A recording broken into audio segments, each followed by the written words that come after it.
Friends and welcome back to my channel. तो अपने ड्रामे के सेकंड एपिसोड को हम स्टार्ट करते हैं। स्टार्टिंग में हमें दिखाया जाता है कि वो पुलिस वाला सरपाई को उसके घर छोड़ने आता है। जब वो दोनों उसके घर के बाहर आते हैं तो वहाँ पे एक बोर्ड लगा होता है जो कि कैनन की बहन ने ही लगाया होता है। सरपाई उसको देख के काफी गुस्सा होती है, लेकिन वो सारे बोर्ड हटा देती है और अंदर चली जाती है। उसी के साथ वो पुलिस वाला भी उसके साथ अंदर चले जाता है। अंदर जाने के बाद वो उसे कहता है कि क्या तुम्हारा घर लैंडलॉर्ड का घर है? ये गलत है, हमें ऐसे किसी की प्रॉपर्टी में नहीं घुसना चाहिए। जिसमें सरपाई कहती है कि वो बिल्कुल पागल है। पुलिस वाला कहता है कि क्या वो तुमसे जबरदस्ती तुम्हारा घर ले रही है? जिसमें वो कहती है हाँ, तुम्हें कैसे पता चला? आगे पुलिस वाला उसे कहता है कि वैसे मैंने तुम्हें उस दिन के लिए थैंक यू नहीं बोला, तुमने मेरी हेल्प की थी उन गुंडों को पकड़ने में। जिसमें सरपाई कहती है कि कोई बात नहीं, वो सब मेरे लिए बहुत इजी था। ये सुन वो पुलिस वाला बहुत हैरान होता है। वो कहता है इजी? जिसमें सरपाई उसे बताती है कि वो एक स्टंट वुमेन है। ये सुन के तो वो और भी ज्यादा हैरान हो जाता है, लेकिन उसे प्रूव करने के लिए सरपाई उसे अपनी एक लात दिखाती है, जो देख उसे यकीन हो जाता है और वो दोनों फिर घर की तरफ जाने लगते हैं।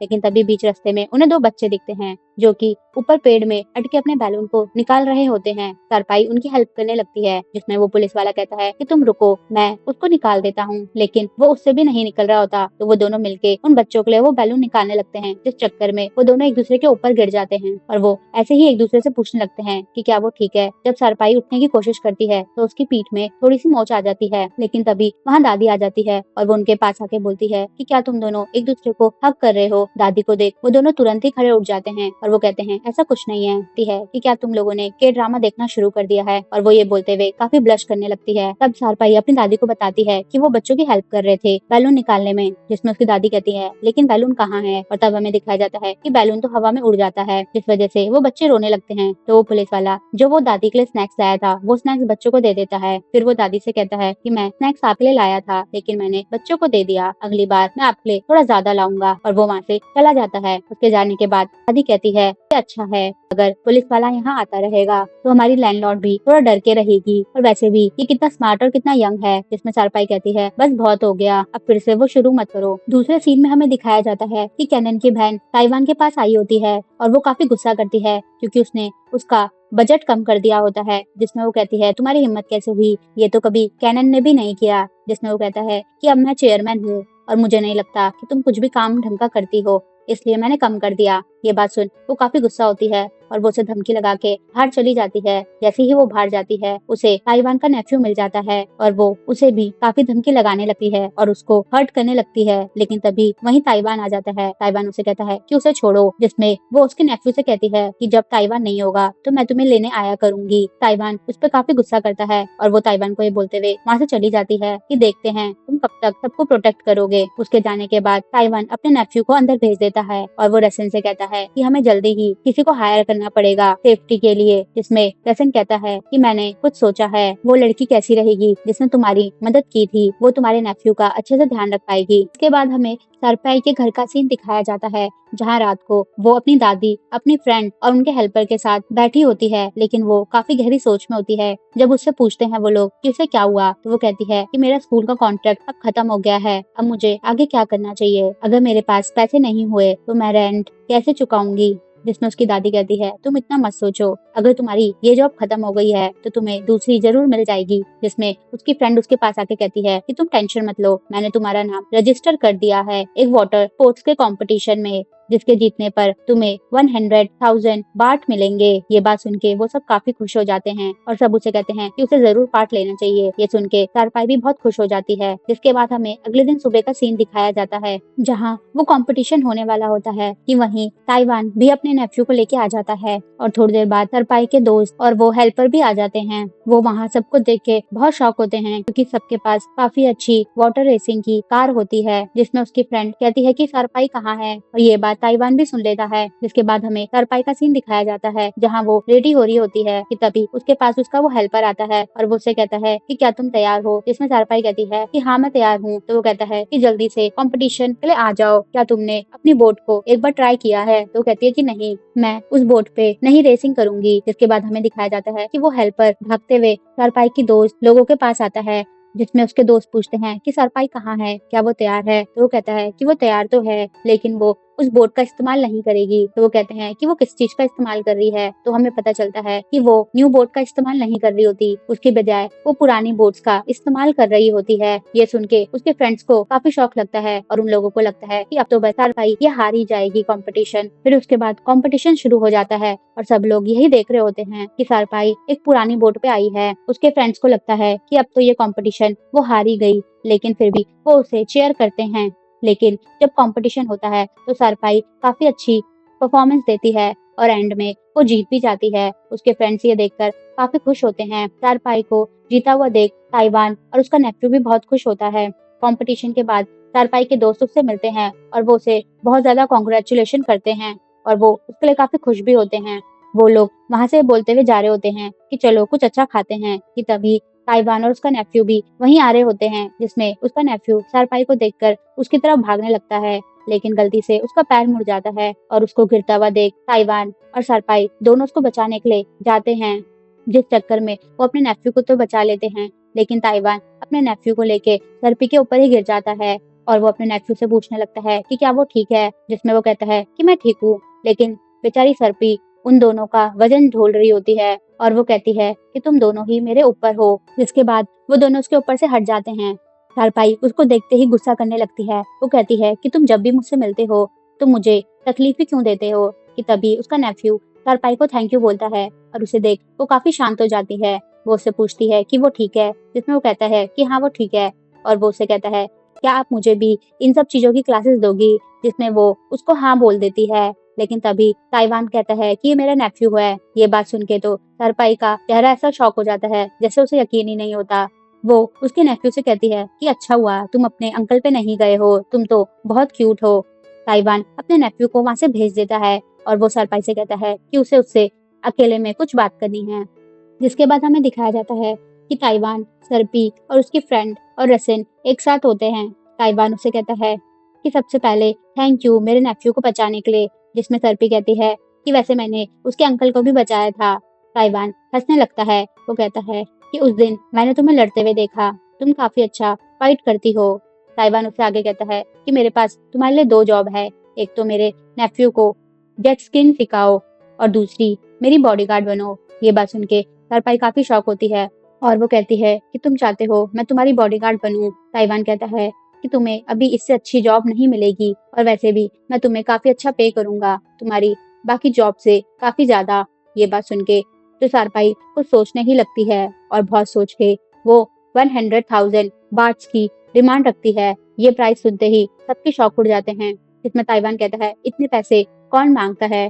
चारपाई उसे ये बोल के वहां से चली जाती है कि उसके पास 3 दिन है सोचने के लिए, बाद में वो ये जॉब एक्सेप्ट नहीं करेगी। चारपाई के पीछे उसकी फ्रेंड भी चली जाती है। उसकी फ्रेंड उसे बोलती है कि तुमने बहुत ज्यादा पैसे की डिमांड रख दी है, जिसमें चारपाई से कहती है कि वो मुझे बॉडीगार्ड बनने के लिए कह रहा है। अगर क्या हो कि मुझे कुछ हो जाए तो दादी की हेल्प के लिए इतने पैसे तो मेरे पास होने चाहिए ना, और वैसे भी अगर उसके पास कोई और ऑप्शन होता तो वो मुझे क्यों बोलता। उसकी फ्रेंड कहती है कि कहीं ये ना हो कि वो मना कर दे तो तुम फिर से बेरोजगार रह जाओगी, जिसमें चारपाई कहती है कि ऐसा कुछ नहीं होगा, वो जरूर वापस आएगा। जिसके बाद हमें ताइवान के घर का सीन दिखाया जाता है। जब वो घर आता है तो उसका नेफ्यू उसके पास आके कहता है कि अगर मैं जेट स्की सीखूंगा तो सिर्फ चारपाई से, और ये बोल के वो वहां से चला जाता है। जिसके बाद रसिन ताइवान को कहता है कि वो टीचर के लिए तो ठीक है, लेकिन क्या वो तुम्हारी बॉडीगार्ड के लिए ठीक है। जिसमें ताइवान कहता है कि तुमने उसे उस दिन लड़ते हुए नहीं देखा, उसने ही मुझे प्रोटेक्ट किया था। रसिन उसे कहता है लेकिन वो काफी महंगी है, जिसमें ताइवान कहता है कि हम वो बाद में देख लेंगे, और वो ये कह के हंसने लगता है। रसिन कहता है कि तुम हंस क्यों रहे हो, तो ताइवान कहता है कि नहीं ऐसा कुछ नहीं है, और वो उसे ये बोलता है कि चारपाई की हिस्ट्री निकालो। और रसिन के जाने के बाद वो फिर से स्माइल करने लगता है। फिर हमें चारपाई की दादी का सीन दिखाया जाता है, जिनको 3 गुंडे उठाने के लिए आए हुए होते हैं और वो उनको उठा के कहीं ले जा रहे होते हैं, कि तभी चारपाई आ जाती है और वो अपनी दादी को बचा लेती है। वो उन गुंडों से काफी फाइट भी करती है, जिसमें वो गुंडे उससे कहते हैं कि हमने तो कुछ नहीं किया, हमें तो इंटरेस्ट लेने के लिए भेजा है, अगर हमने इंटरेस्ट नहीं लिया तो हमें बोला था कि दादी को उठा लेना। जिसमें चारपाई उनको वो इंटरेस्ट का अमाउंट दे देती है और उसने जो कमाया था आज वो सारा ही दे देती है। ये देख के दादी काफी अपसेट हो जाती है, लेकिन वो अपनी दादी से कहती है कि कुछ नहीं होता, मैं फिर से कमा लूंगी। और उसके बाद वो लोग अंदर चले जाते हैं। अंदर जाके वो लोग काफी खुश होते हैं क्योंकि वो लोग अपने लिए नूडल्स लाए होते हैं। लेकिन तभी उसकी दादी की तबीयत खराब होने लगती है, जिसमें वो सब फिर से टेंशन में आ जाते हैं और वो कहते हैं कि क्या आपकी हार्ट की डिजीज फिर से शुरू हो गई है, जिसमें उसकी दादी कहती है कि ऐसा कुछ नहीं है और वो ठीक होने की एक्टिंग करने लगती है। वो उन्हें ऐसे दिखाती है जैसे वो ठीक है, लेकिन जब वो किचन में जाती है तो हमें पता चलता है कि वो काफी बीमार है और वो अपने दिल पे हाथ रख के कहती है कि अभी कुछ मत हो, अभी ठीक रहो। जिसके बाद हमें ताइवान का सीन दिखाया जाता है जहाँ रसिन चारपाई की सारी इन्फॉर्मेशन लेके आ चुका होता है। वो सब कुछ उसे बताता है कि उसने स्कूल में, कॉलेज में क्या क्या किया। उसके बाद वो उसे उसकी पर्सनल लाइफ के बारे में बताता है और वो कहता है कि उसके मम्मी पापा दोनों ही नहीं है, वो अपनी दादी के साथ रहती है, लेकिन उनके ऊपर काफी लोन है और वो और किसी का नहीं बल्कि कैनन की बहन का है। वो एक घर पे रहते हैं जो कि चारों तरफ से पानी से घिरा हुआ है। ये बात सुन के ताइवान को कुछ याद आने लगता है। रसिन आगे कहता है कि उनके घर की फोटो भी मेरे पास है। जब ताइवान उनके घर की फोटो देखता है तो उसे पता चलता है कि वो बचपन में उनके साथ मिला है और हमें उनके बचपन की कुछ यादें दिखाई जाती है, जहाँ वो दादी से भी मिला था और चारपाई से भी बचपन में मिला था। ये देखकर उसे काफी खुशी होती है कि वो उन्हें पहले भी जानता है। जिसके बाद हमें कैनन की बहन का सीन दिखाया जाता है जहाँ उसका बॉयफ्रेंड आके उसे चारपाई का दिया हुआ चेक देता है, जिसमें वो कहती है कि तुमने इतने पैसे कहाँ से लाए। तो वो कहता है कि मेरा नहीं, चारपाई ने दिया है। वो इतने पैसे देख के काफी शॉक होती है और वो काफी गुस्सा करती है। वो कहती है मुझे ये नहीं चाहिए, अगर ऐसे ही वो पैसे देते रहे तो मुझे उनको वहाँ रहने देना होगा। जिसमें उसका बॉयफ्रेंड उसे रिलैक्स होने को कहता है और वो उसे एक और पर्चा दिखाता है जिसमें लिखा होता है कि चारपाई की दादी को हार्ट डिजीज है। वो देखकर वो दोनों बहुत खुश होते हैं। जिसके बाद हमें चारपाई के घर का सीन दिखाया जाता है जहाँ उसकी दादी और वो होते हैं कि तभी बाहर अचानक कुछ लोग आके बहुत तेज म्यूजिक बजाने लगते हैं और ये उन दोनों के ही भेजे हुए लोग होते हैं। वो म्यूजिक की आवाज इतनी तेज होती है कि उससे चारपाई और उसकी दादी को तकलीफ होने लगती है। वो दोनों बाहर आके उनको म्यूजिक बंद करने के लिए कहते हैं, लेकिन वो म्यूजिक की आवाज और भी तेज कर देते हैं और इस सब चीजों का लाइव टेलीकास्ट वो दोनों घर में बैठ के देख रहे होते हैं। उसकी दादी को उस आवाज से काफी तकलीफ होती है। जब उसकी दादी अंदर जा रही होती है कि तभी वो उन आवाजों की वजह से वहीं गिर जाती है, जो देख वो दोनों काफी खुश होते हैं। चारपाई अपनी दादी के लिए बहुत घबरा जाती है और वो उनको अपनी पीठ पे उठा के हॉस्पिटल ले जाने लगती है, लेकिन रास्ते में उसका पैर मुड़ जाता है और वो दादी को लेके नीचे गिर जाती है। चारपाई काफी रो रही होती है, वो हेल्प के लिए चिल्ला रही होती है कि तभी वहाँ ताइवान और रसिन आ जाता है। ताइवान ये देख काफी शॉक होता है और वो कहता है कि दादी को क्या हुआ, जिसमें चारपाई बताती है कि इनको हार्ट अटैक आया है।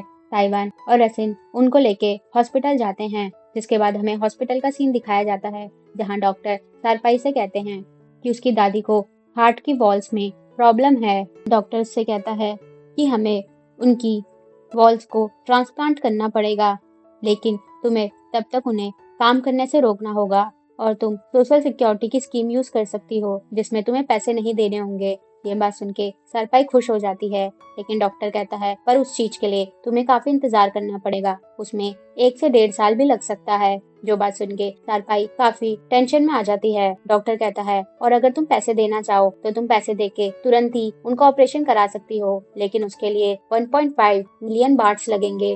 जिसके बाद हमें चारपाई और उसकी दादी का सीन दिखाया जाता है जहाँ उसकी दादी उसका हाथ देखकर कहती है कि ये तुम्हारे हाथ है या सैंड का पेपर। तो वो कहती है कि मैं एक स्टंट वुमेन हूँ, मेरे हाथ कोमल कैसे हो सकते हैं। जिसमें उसकी दादी कहती है तुम अपना ध्यान रखा करो, तुम्हारे हाथ बिल्कुल भी लड़कियों की तरह नहीं लग रहे, ऐसा लग रहा है जैसे किसी बूढ़ी औरत के हाथ हैं। जिसमें वो कहती है कि ऐसा बिल्कुल भी नहीं है, आपके हाथ तो कितने अच्छे हैं, कितने सुंदर हैं, आपके इन हाथों की वजह से ही तो आज मैं जिंदा हूँ, वरना मैं तो कब की मर जाती। और उनकी ये इमोशनल बातें पीछे से ताइवान भी सुन रहा होता है। ताइवान उसके बाद रसिन को फोन करता है और उसे कुछ काम बताता है जो कि हमें अभी नहीं बताया जाता। बाद हमें चारपाई का सीन दिखाया जाता है, वो हॉस्पिटल के बाहर आके बेंच में बैठ के काफी रो रही होती है कि तभी वहाँ ताइवान आ जाता है और वो उसको अपना हैंकी यूज करने को देता है। वो उससे कहता है इसको यूज कर लो और मैं तुम्हारी साइड वाले बेंच में बैठा हूँ, अगर किसी चीज की जरूरत होगी तो मुझे बता देना। चारपाई थोड़ी देर बाद उसको वो हैंकी रिटर्न करने जाती है और कहती है कि मुझे अब इसकी जरूरत नहीं है, तुम रख लो।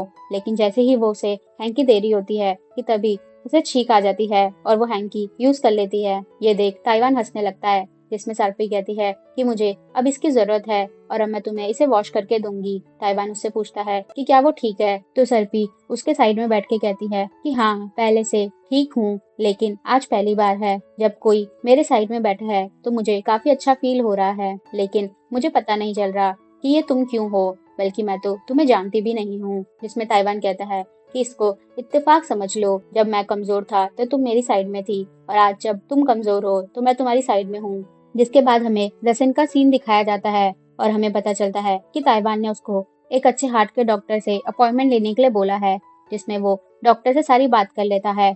और जब ताइवान उसके पास आता है तो वो ताइवान को बता देता है कि सब कुछ रेडी है, बस अब हमें पेशेंट के रिलेटिव्स का सिग्नेचर लेना पड़ेगा कंसर्न के लिए, और मैं वो भी ले आया हूँ जो तुमने मंगाया है, लेकिन तुम उसका करोगे क्या। और तभी वहाँ ताइवान का नेफ्यू भी आ जाता है और वो उससे कहता है कि मैं आपसे मिलने आया हूँ। जिसके बाद हमें सरपाई का सीन दिखाया जाता है, जो कि अपनी दादी को देखने आई होती है। उसकी दादी सो रही होती है कि तभी सरपाई देखती है कि उसकी चेयर में किसी ने कुछ रखा है, और जब वो उसको खोलती है तो अंदर क्रीम और लोशंस वगैरह होते हैं। जिसको देख वो अपने आसपास देखने लगती है कि इसको यहाँ किसने छोड़ा, और उसको पीछे से ताइवान और उसका नेफ्यू देख रहा होता है, लेकिन उसके पीछे देखते ही वो दोनों छुप जाते हैं। और थोड़ी देर बाद सरपाई उनका इस्तेमाल करने लगती है और अपने हाथों में वो क्रीम लगाने लगती है, जो देख ताइवान को काफी अच्छा लगता है। इसी के साथ हमारे सेकंड एपिसोड का पार्ट 1 यहीं पे खत्म होता है। अगर आपको एक्सप्लेनेशन पसंद आई तो वीडियो को लाइक करें, चैनल को सब्सक्राइब करें और प्लीज हमारा साथ ऐसे ही दें। Thank you.